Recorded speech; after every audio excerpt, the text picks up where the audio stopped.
Assalamualaikum warahmatullahi wabarakatuh. Bismillah, alhamdulillah, wassalatu wassalamu ala rasulillah wa ala alihi wa sahbihi wa mawalah amma ba'd. Teman-teman sekalian, kali ini adalah pertemuan yang ketiga dalam mata kuliah Fatwa DSN MUI. Pada pertemuan yang ketiga ini kita akan membicarakan kelembagaan Fatwa DSN MUI. Kita tahu Majelis Ulama Indonesia itu adalah organisasi kemasyarakatan, artinya bukan organisasi pemerintah, tetapi pendiriannya itu diinisiasi oleh pemerintah, bahkan memperoleh support atau dukungan yang cukup melimpah dari pemerintah dibanding dengan organisasi masyarakat yang lain, misalnya NU, Muhammadiyah, atau ormas-ormas yang lain. Jadi MUI ini inisiasi pendiriannya pada tahun 1975 itu oleh pemerintah. Karena itu dalam waktu yang cukup lama itu tidak mudah diterima oleh masyarakat Muslim pada saat itu karena dianggap bekerja untuk kepentingan pemerintah.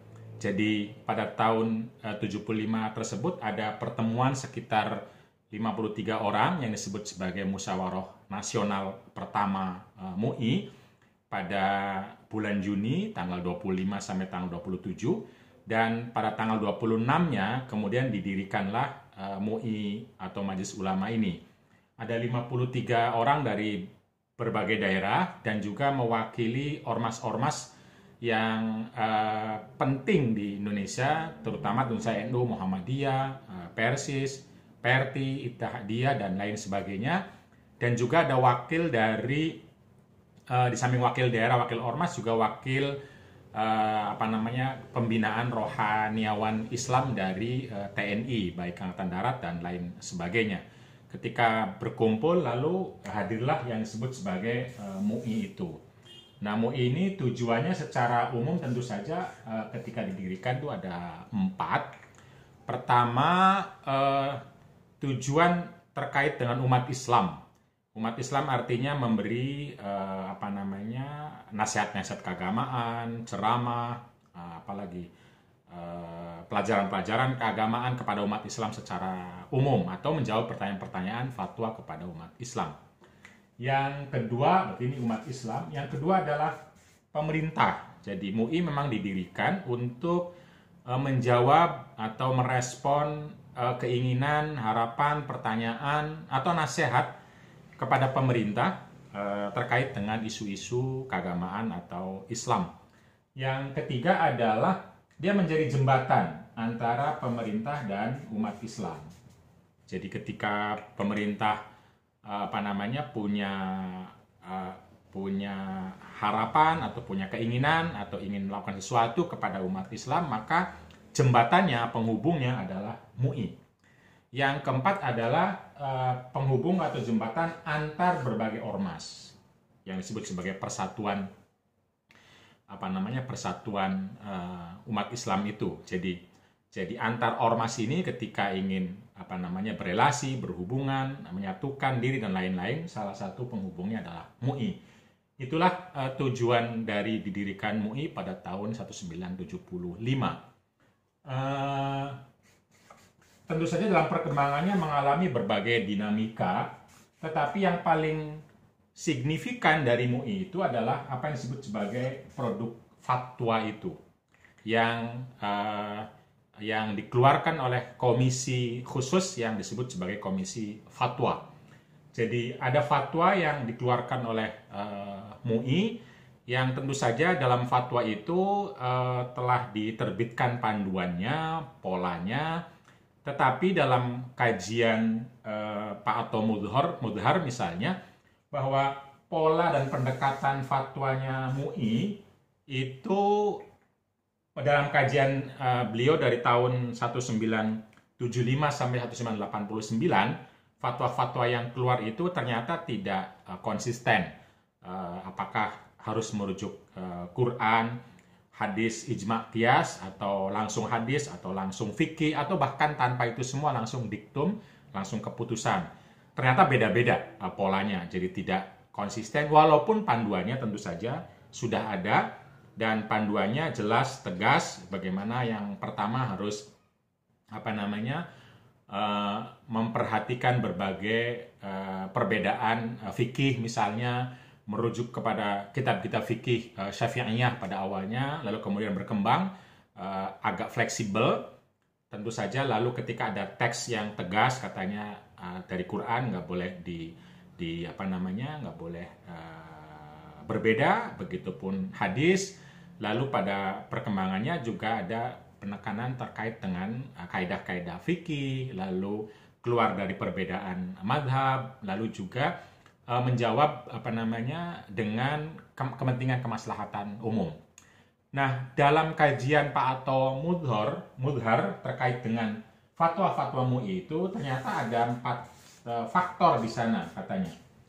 Ada 4 faktor yang bisa dilihat dan sampai sekarang masih relevan, faktor-faktor yang disebutkan oleh Pak Ato Mudhar itu. Pertama adalah faktor bagaimana fatwa-fatwa MUI itu ingin menjawab hal-hal yang modern, menjawab hal-hal yang misalnya soal soal mikot di haji dari Jeddah, yang awalnya adalah bukan dari Jeddah, tentu saja itu adalah tantangan baru yang perlu dijawab melalui fatwa MUI.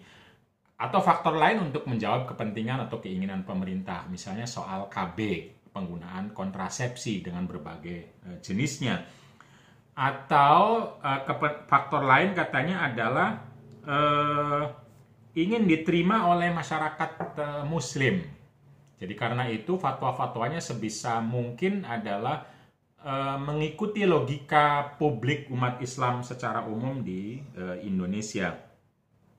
Yang lain adalah fatwa-fatwa terkait dengan kehidupan kerukunan umat beragama di Indonesia, yang mungkin tidak dijawab oleh ormas-ormas lain. Nah, itu faktor-faktor itu sampai saat ini masih relevan, kadang untuk kepentingan pemerintah, kadang untuk kepentingan umat Islam secara umum. Yang bisa jadi ketika untuk kepentingan pemerintah tidak diterima oleh banyak kepentingan umat Islam, atau ketika untuk umat Islam tertentu juga belum tentu diterima oleh pemerintah. Jadi ada gesekan-gesekan di situ terkait dengan fatwa. Dan kita akan lanjut nanti kepada fatwa-fatwa terkait dengan ekonomi syariah, di mana kita tahu pada tahun 1991 MUI secara resmi setelah mengeluarkan fatwa terkait dengan bunga bank sebagai riba, lalu mendirikan bank syariah, yaitu Bank Muamalat pada tahun 1991. Nah, pada saat itu sudah keluar wacana bagaimana agar ada lembaga tersendiri yang membahas isu-isu perbankan syariah.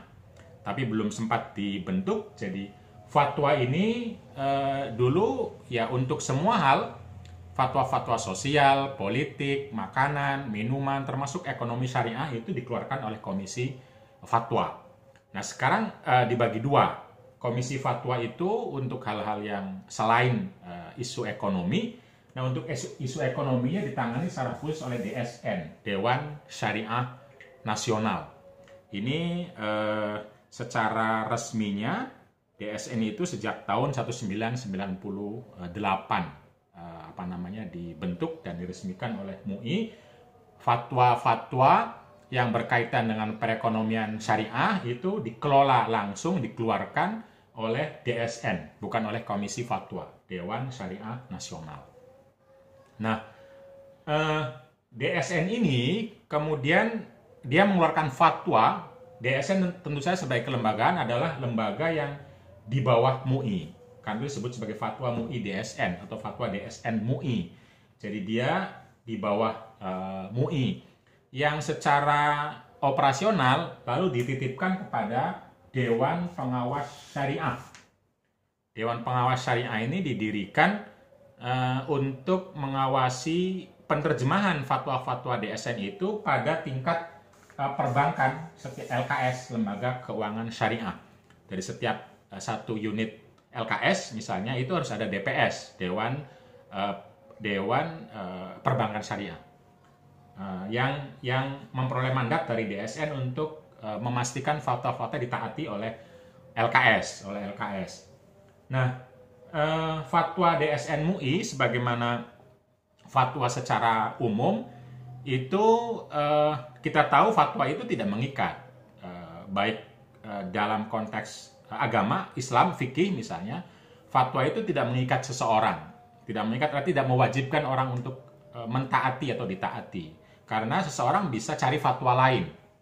Nah, apalagi dalam kedudukan hukum di Indonesia, tentu saja fatwa DSN MUI juga sama, tidak mengikat secara hukum. Karena dalam tata negara kita tidak ada nama fatwa dalam hierarki hukum kita.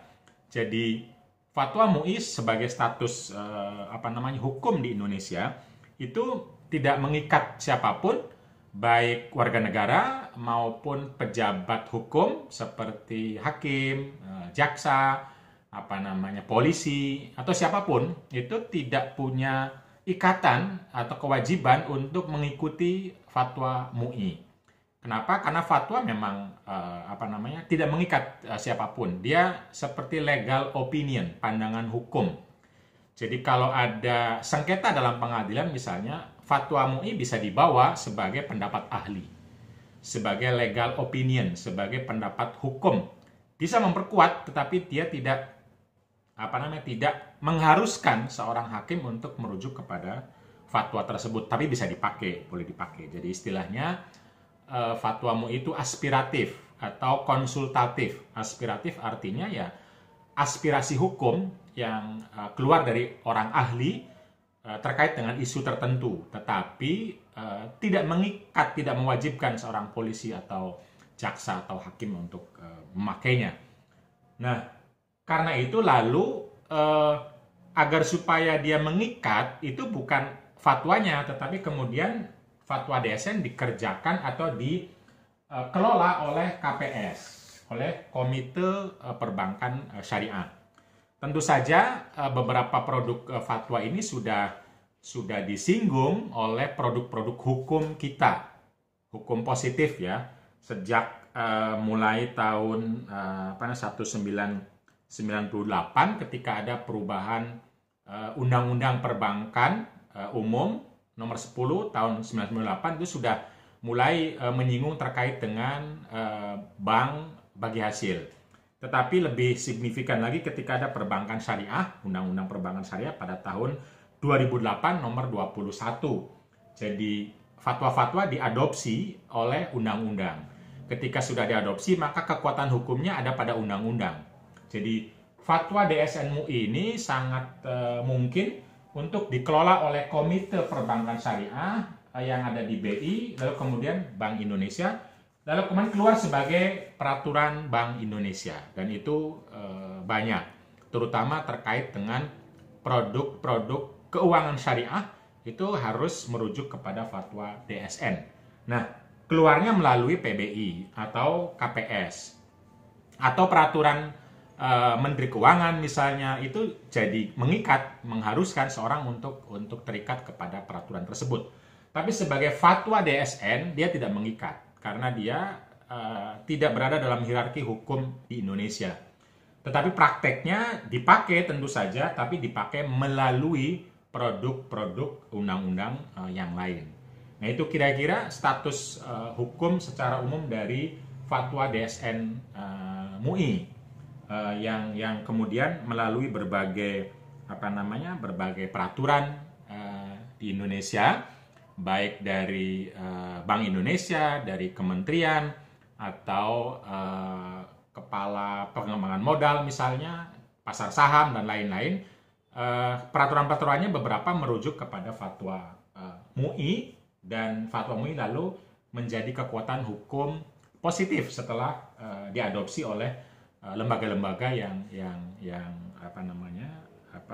punya kekuatan hukum atau punya lembaga-lembaga terkait dengan ekonomi syariah. Jadi itu kira-kira secara umum status kelembagaan dari fatwa-fatwa yang akan kita pelajari. Nah, selama ini fatwa MUI itu tentu saja banyak. Kalau tentang obat-obatan terutama itu ribuan, tapi terkait dengan perbankan syariah sejak tahun 2000 itu ada sekitar 138 fatwa. Ada 138 fatwa. Kalau kita buka website DSN MUI, silahkan dibuka. Itu ada 138 fatwa terkait dengan isu-isu perbankan syariah atau isu-isu ekonomi syariah. Yang tentu beda-beda setiap tahun. Pada tahun pertama keluar fatwanya tahun 2000 dari DSN MUI ini, itu sampai 18 fatwa. Tahun 2002 sampai 19 fatwa. Tapi ada tahun yang nggak ada fatwa sama sekali, tahun 2003 misalnya. Atau yang sedikit, seperti tahun 2010 cuma 2 fatwa. Yang lain bervariasi, ada yang 4, 5, 6, 8. Dan jumlah totalnya sampai saat ini sudah ada sekitar 138 fatwa tentang ekonomi syariah yang dikeluarkan oleh Dewan Syariah Nasional. Jadi Dewan Syariah Nasional ini adalah lembaga yang didirikan secara khusus oleh MUI untuk isu-isu keuangan. Jadi istilah syariah di sini khusus untuk isu keuangan, walaupun syariah itu artinya luas ya, tidak hanya soal uang. Tidak hanya soal perbankan, tetapi dalam konteks kelembagaan MUI, DSN itu hanya mengurus persoalan keuangan atau persoalan perbankan finansial modern sekarang ini, asuransi, pasar saham, sukuk, obligasi, perbankan, apalagi pinjam meminjam atau mudorobah, kerjasama dan lain sebagainya yang sekarang menjadi produk perbankan. Nah, itu fatwanya dikeluarkan oleh DSN MUI. MUI tentu saja punya lembaga-lembaga lain yang banyak sekali terkait dengan dakwah, terkait dengan apalagi makanan, lembaga pengendali obat dan makanan, itu punya MUI juga punya. Dan terkait perbankan syariah ada lagi MUI punya badan, ya satu lagi Badan Arbitrase Nasional, Badan Arbitrase Syariah Nasional, BASN, Badan Arbitrase Syariah Nasional, yaitu badan yang mengelola konflik atau perbedaan antar pihak, terutama misalnya antar bank dengan bank atau dengan pihak lain yang perlu keputusan untuk melihat sejauh mana itu sah atau sesuai tidak dengan fatwa-fatwa MUI dalam konteks keuangan syariah. Itu ada badannya, sehingga kalau orang berkonflik itu masuk ke BAS ini, Badan Arbitrase Syariah Nasional. Nah, fatwa-fatwa MUI ini dulunya otonom. Otonom artinya setiap daerah, terutama kabupaten kota bahkan atau provinsi, itu bisa bikin fatwa sendiri-sendiri yang kadang mungkin bertentangan. Sebagaimana pernah kita dengar ketika fatwa boleh tidaknya budidaya atau ternak kodok dan memakannya, itu beda antara fatwa Provinsi Sumatera Barat dengan fatwa NTB atau Nusa Tenggara Barat. Yang satu mengatakan halal, baik budidaya maupun makan, tapi di tempat lain, di NTB mengatakan haram, baik budidaya maupun makan. Kalau di NTB alasannya karena itu dalam mazhab Syafi'i termasuk hewan yang hidup di dua alam, air dan darat, karena itu tidak boleh dimakan. Sementara NTB mengambil ijtihad bahwa Quran hanya mengharamkan hal-hal tertentu yang tidak disebutkan dalam Quran, itu menjadi halal, termasuk kodok itu. Lalu timbullah kontroversi di Indonesia, diangkat ke pusat, lalu pusat malah mengambil dari dua sisi. budidayanya halal, tapi memakannya haram. Jadi mengambil separuh dari Sumatera Barat budidayanya, mengambil dari NTB makannya. Tapi poin saya adalah pada fatwa-fatwa itu awalnya otonom. Otonom artinya satu badan dengan badan yang lain, provinsi misalnya, itu mungkin berbeda. Nah sekarang kemudian terutama dalam konteks perbankan syariah, ketika DPS yang satu berbeda dengan DPS yang lain, dalam hal fatwa ekonomi syariah, akan membingungkan para LKS, karena tidak ada kepastian hukum.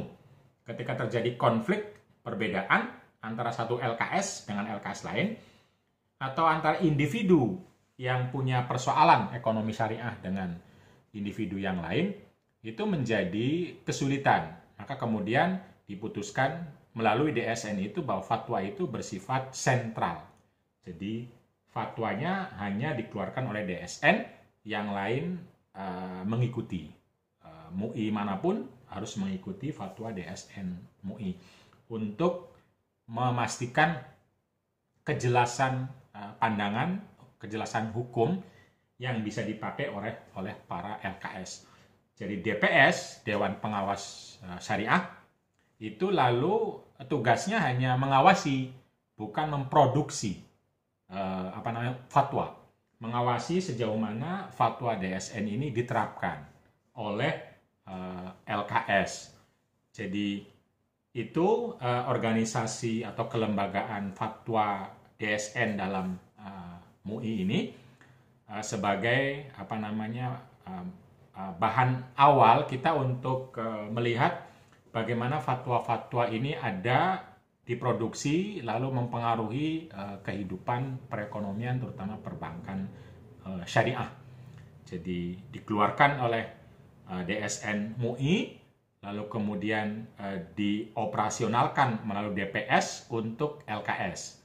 Tetapi tentu saja fatwa itu karena tidak ada hierarki dalam hukum Indonesia, dia bersifat aspiratif, bersifat konsultatif. Dia tidak mengikat, tidak mewajibkan, tetapi akan mengikat ketika dia sudah dijadikan produk-produk hukum positif. Misalnya Undang-Undang Perbankan Syariah pada tahun 2008 nomor 21, atau Peraturan Bank Indonesia setelah dikaji oleh KPS, Komite Perbankan Syariah di BI, atau melalui Kementerian Keuangan, atau melalui badan-badan yang secara resmi punya kekuatan hukum. Nah, itu kelembagaan fatwa yang harus diperhatikan oleh kita semua dalam mengkaji konten fatwa tersebut. Nah, seperti yang saya bilang bahwa sampai saat ini kalau kita melihat pada website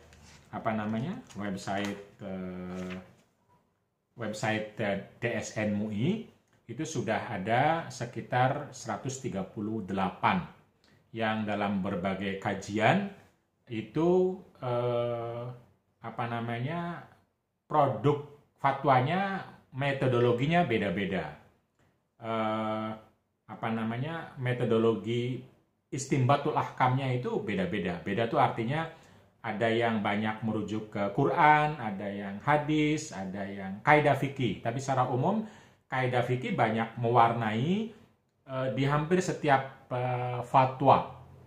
Dan kaidah ini juga menarik karena kaidah fikih ternyata juga berbagai level. Ada kaidah kuliah, ada kaidah amma, ada kaidah khosoh.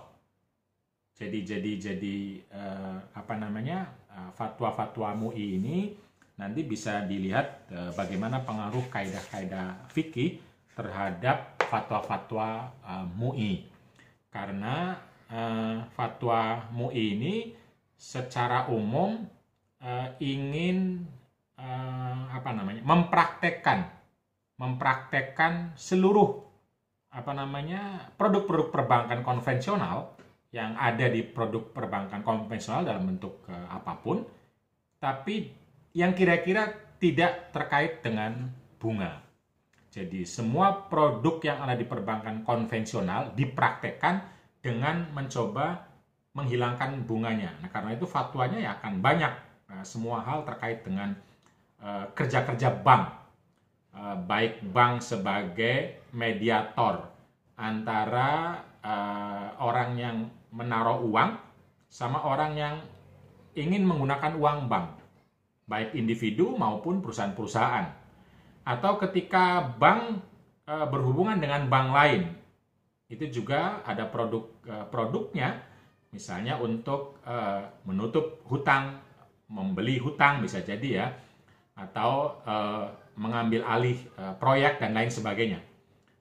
Itu semua praktek-praktek perbankan konvensional itu kemudian ditanyakan jika menjadi produk perbankan syariah, ditanyakan fatwanya kepada MUI, dan setelah keluar fatwa baru perbankan syariah mempraktekannya dengan pola-pola atau teknik-teknik yang disarankan oleh MUI agar tidak terjadi praktek bunga.